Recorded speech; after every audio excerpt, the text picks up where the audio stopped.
The mountain wind still screamed in her ears when everything shattered.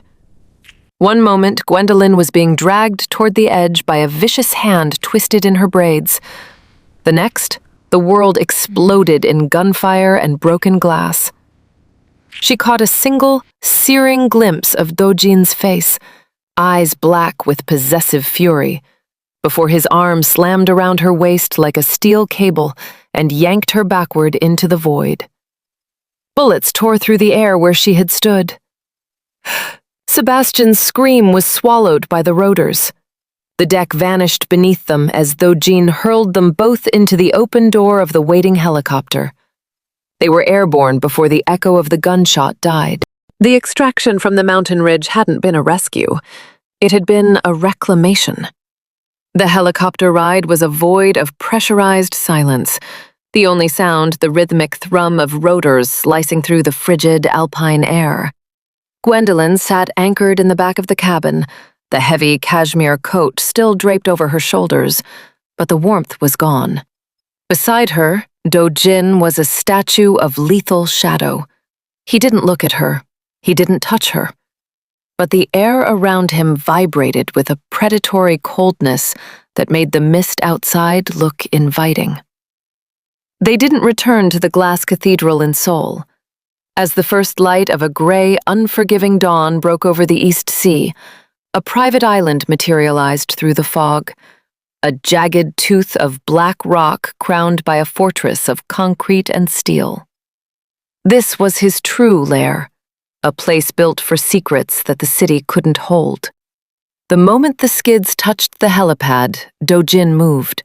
He didn't offer a hand. He gripped her upper arm with a bruising, proprietary strength and marched her toward the main structure. The scent of salt spray and freezing rain fought with his signature aroma of cold metallic ink and juniper. It was the scent of a man who had just watched his masterpiece catch fire and was now deciding whether to let it burn or choke the flames with his bare hands. Inside, the estate was a minimalist nightmare of dark stone and recessed lighting. He led her into a room that overlooked the crashing surf, the waves thundering against the cliffs below like a heartbeat. He finally let go, the force of it sending her stumbling slightly against a low leather divan. "The tablet is already being decrypted, Gwendolyn," he said, his voice a low, terrifyingly calm resonance that seemed to vibrate the very floorboards. He began to unbutton his charcoal coat, his movements slow and deliberate. "Every file you sent, every breadcrumb you dropped for the syndicate, I am erasing it, along with the people who received it." Gwendolyn stood her ground, her braids messy from the wind, her chin tilted up to expose the butterfly on her collarbone. "You can't erase the truth, Dojin. You built a cage and called it a sanctuary. You ruined a man's life just to move me into your shadow. I didn't betray you. I reacted to a predator." Dojin stepped into her space, the heat from his body clashing with the chill of the room. He didn't smell like a businessman anymore. He smelled like a war. "A predator would have let Sebastian have you. A predator would have let the syndicate break you to see what secrets you kept. I gave you the keys to my kingdom, and you used them to try and burn it down." He reached out, his hand sliding under her hair to grip the back of her neck. It wasn't a caress, it was an anchor. He forced her to look up at him, his obsidian eyes burning with a mix of agonizing obsession and pure, unadulterated fury. "You want to be a player in this game? Fine. But players don't get to leave the table when they lose a hand." "The 7 days are over," she breathed, her pulse thrumming frantically against his palm. "You said you'd let me go." "I lied," he whispered, his lips brushing against the ink of her butterfly. "I am a monster, remember? And monsters don't give back what they've spent a year hunting. You aren't a guest anymore, Gwendolyn. You are a debt that I am going to collect, piece by piece, until there is nothing left of the woman who thought she could outsmart me. He stepped back, his gaze raking over her with a hunger that felt like a physical strike. The island enjammed. No signals in, no signals out. You wanted to know what lies beneath the surface of my sanctuary? Welcome home. As he turned to leave, the heavy steel door slid shut with a finality that made the mountain villa feel like a playground. Gwendolyn was alone in the cold, surrounded by the sea, with a man who now looked at her as both his greatest treasure and his most hated enemy. The cold homecoming had begun, and the air was already beginning to burn. The eyes was a jagged tooth of basalt in the middle of a churning black sea, and the master suite of the fortress felt like the inside of a cold lung. Gwendolyn stood by the reinforced glass, watching the spray of the waves shatter against the cliffs. She had traded her cashmere for a slip of charcoal silk that felt like a whisper of ice against her skin. Behind her, the door didn't hiss. It clicked with a mechanical finality that signaled the predator had entered the cage. Dojin didn't speak. He smelled of salt, cold metallic ink, and the sharp, dangerous tang of juniper. He stripped off his jacket, his movements fluid and efficient, his gaze never leaving the reflection of her butterfly tattoo in the glass. The silence between them wasn't empty. It was pressurized, a physical weight that made the oxygen in the room feel thin. "You're still looking for a horizon that doesn't belong to me," he murmured, voice a low, resonant vibration that she felt in her heels. "I'm looking for the man who thought he could buy my soul with a rigged game," Gwendolyn countered, turning to face him. Her braids caught the dim amber light of the recessed lamps, shimmering like dark silk. "You didn't extract me, Dojin. You hijacked me." He was across the room in 3 strides, his presence expanding until she was pinned between the glass and the heat of his body. He didn't touch her gently. He gripped her waist, his fingers digging into the silk, pulling her flush against the hard, unforgiving lines of his frame. This wasn't the wooing of the wedding. This was a reclamation, fueled by a year of stalking and a week of betrayal. "I am the only horizon you have left," he whispered, his lips hovering just an inch from hers. The hate in his eyes was indistinguishable from the obsession. "You want to punish me? You want to break my empire? Look at me while you do it."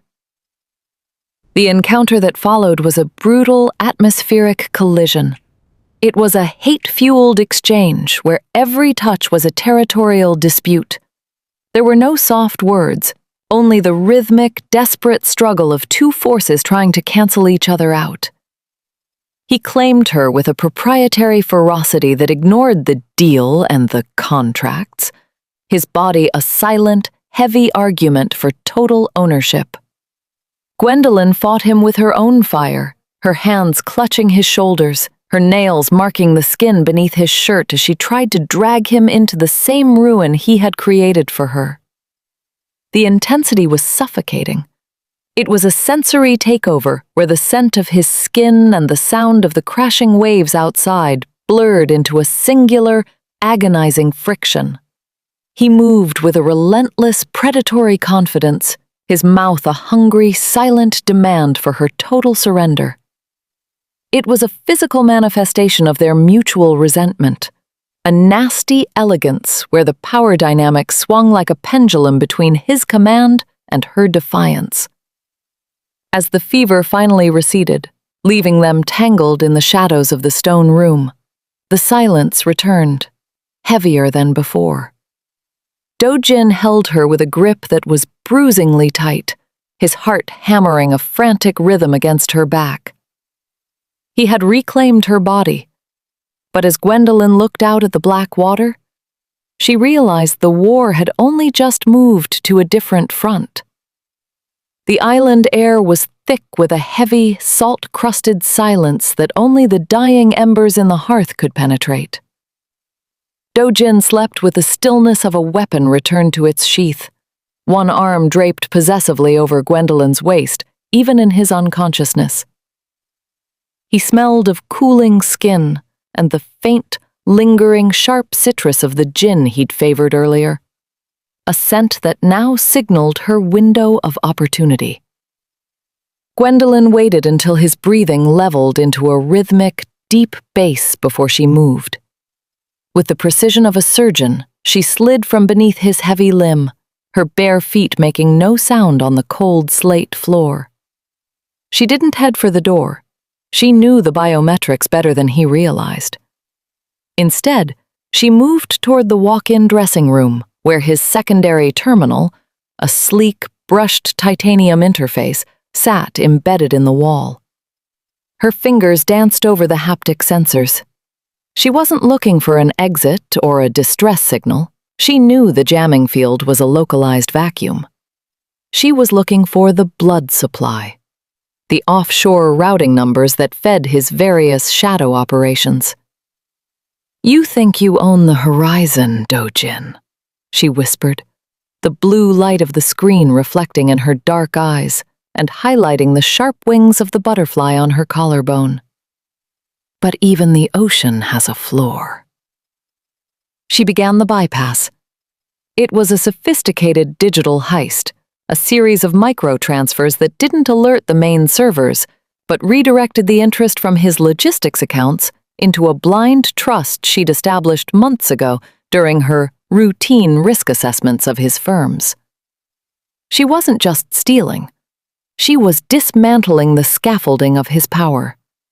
Every line of code she broke felt like a strike back against the hate of the previous night.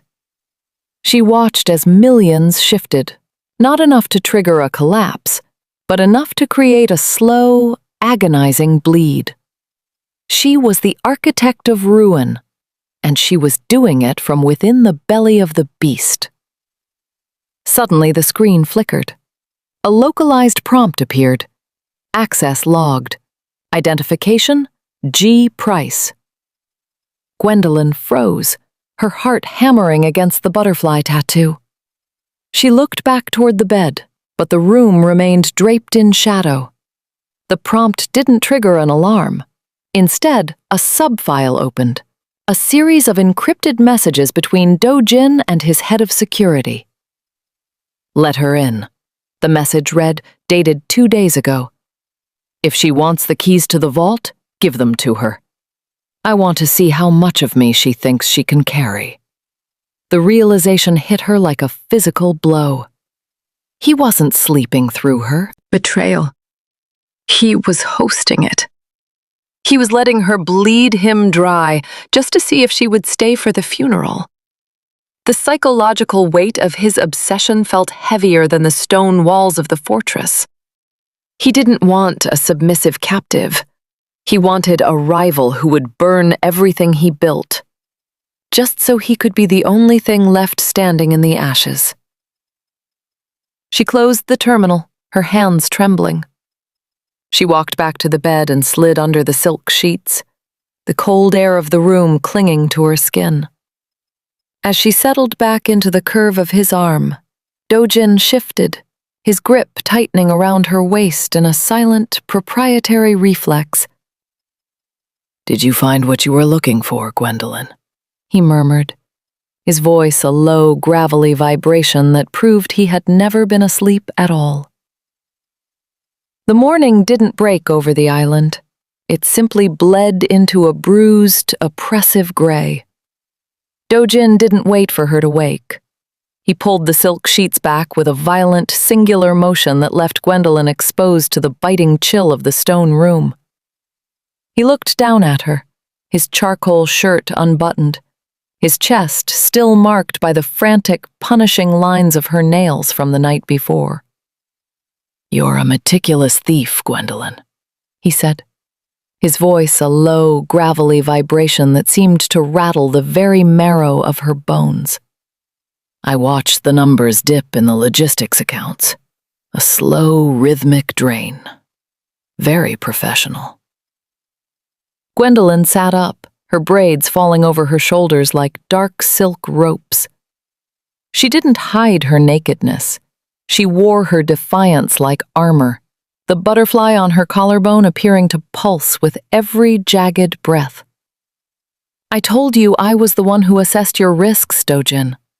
I just didn't tell you that you were the greatest liability." "Come," he commanded, his hand snapping out to wrap around her wrist. It wasn't a request.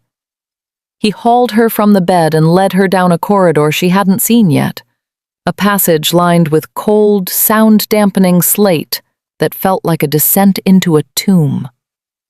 He stopped at a heavy biometric door at the end of the wing. When it slid open, the air that hit Gwendolyn's face didn't smell like the sea. It smelled like her life. She stepped inside and felt the floor fall away. It was a perfect, sickeningly detailed replica of her apartment in the city. The same mid-century modern desk where she'd studied for her license. The same faded velvet armchair where she'd sat to drink tea after a long day of insurance audits. Even the books on the nightstand were arranged in the exact messy order she'd left them on the day of Sebastian's wedding. But it was the walls that made her stomach turn. They were covered in high-definition displays, a flickering mosaic of her existence. Gwendolyn at the grocery store. Gwendolyn laughing with a colleague at a cafe. Gwendolyn sleeping, the camera angle so close she could see the rhythmic rise and fall of the butterfly on her skin. "This is Project Chrysalis," Dojin whispered, stepping up behind her until his heat was a physical weight against her back. "I didn't just find you, Gwendolyn. I curated you. I knew the exact moment Sebastian's debt reached the breaking point. I knew the second your heart began to sour on him." Gwendolyn spun around, her eyes burning with a mix of horror and a dark, twisted heat. Insane! This isn't love. It's a dissection. "It's a devouring," he corrected, his hands sliding up her arms to pin her shoulders against the replica of her own headboard. He leaned in, his lips hovering over the ink on her skin. "I wanted to know the scent of your skin before I ever touched it. I wanted to know the sound of your breath when you were alone. I let you steal from me last night because money is a dead thing, Gwendolyn. I would burn every cent I own just to watch you try to escape me in this room." He claimed her mouth then, the kiss a brutal, desperate collision of his obsession and her frantic, rising panic. It wasn't a seduction. It was a hostile takeover. The sexual tension in the mirror room was a suffocating atmospheric pressure, a magnetic pull that made her want to scream and surrender all at once. "Everything you are, everything you were, it belongs in this house," he murmured against her lips, his grip on her waist bruising. "Go ahead, bleed me dry, take the accounts. But you're never leaving this island, Gwendolyn. You're the only asset I'm never going to liquidate." The air in the mirror room was stale, smelling of the dust of her past and the ozone of his high-tech obsession.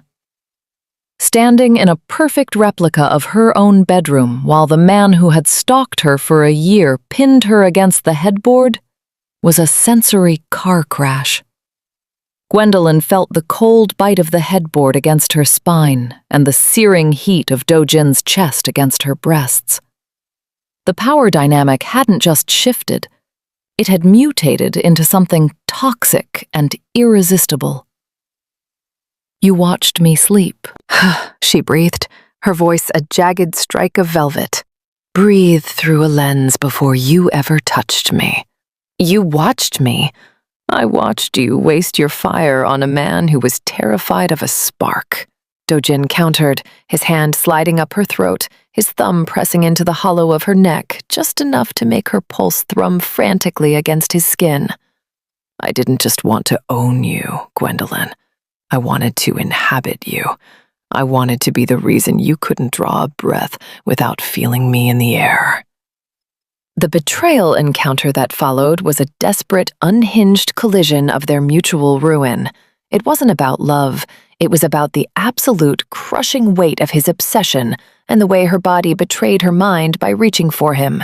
He claimed her with a relentless, rhythmic ferocity that felt like a punishment for her digital theft and a reward for her defiance.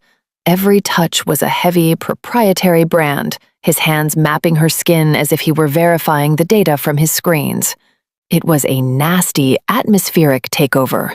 The scent of salt spray from the cliffs outside mingled with the sharp metallic tang of the electronics and the musky, deep juniper of his skin.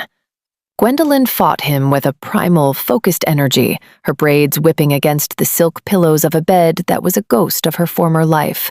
She hated the way he knew exactly how to break her resolve, the way he used the intimacy of his year-long surveillance to bypass her defenses. He moved with a predatory confidence, his mouth a hungry, silent demand that she acknowledge his victory. It was a physical manifestation of the mirror room, a reflection of his madness and her involuntary participation in it. The sexual tension was a physical weight, a magnetic pull that made the walls of the replica room feel like they were closing in, trapping them in a singular, feverish reality. As the storm finally broke, leaving them tangled in the dim, artificial light of the monitors, Dojin didn't let go. He buried his face in the crook of her neck, his teeth grazing the butterfly on her collarbone in a silent, territorial claim. "You can take my money, Gwendolyn," he whispered, his voice a low, gravelly vibration that shook her to the core. "You can leak every secret I have, but you will never wash the scent of me off your skin. We are the only two people left in the world." Gwendolyn lay there, her heart hammering against his, looking up at a screen that showed a frozen image of her sleeping a year ago. She realized then that she wasn't just his captive, she was his religion, and a god like Dojin wouldn't stop until he had consumed every part of his disciple. The seventh morning on the island didn't begin with the sun. It began with the mechanical groan of a freight elevator rising from the bowels of the fortress. Dojin stood by the floor-to-ceiling glass, his back to Gwendolyn, his silhouette a sharp charcoal blade against the gray mist of the sea. He had returned to his armor, a tailored suit that smelled of cold ozone and the metallic tang of fresh ink. "You've spent a week trying to dismantle my ghost, Gwendolyn," he said, his voice a low, resonant vibration that seemed to pull the oxygen from the room. "But ghosts don't bleed. Liabilities do." He stepped aside as the elevator doors hissed open. Inside was a wooden shipping crate, the kind used for high-end machinery, but as the side panel was kicked open by one of Dojin's silent, dark-suited men, it didn't reveal the machine. It revealed Sebastian. He was alive, but he was erased. His wedding suit was a rag, his face pale and sunken, his eyes wide with the frantic, twitching terror of a man who had spent 48 hours in total darkness. He wasn't bound, but he stayed curled in the corner of the crate, too broken to stand. "He tried to sell your location to the syndicate for a 10% stake in a shell company," Dojin murmured, walking toward Gwendolyn. He reached into his pocket and pulled out a heavy, matte black handgun, placing it on the slate table between them. "He didn't want to save you. He wanted to use you as a down payment on his cowardice." Gwendolyn looked at the gun, then at the shivering wreck of the man she had once imagined a future with. The butterfly on her collarbone felt like a brand. The contrast was sickening.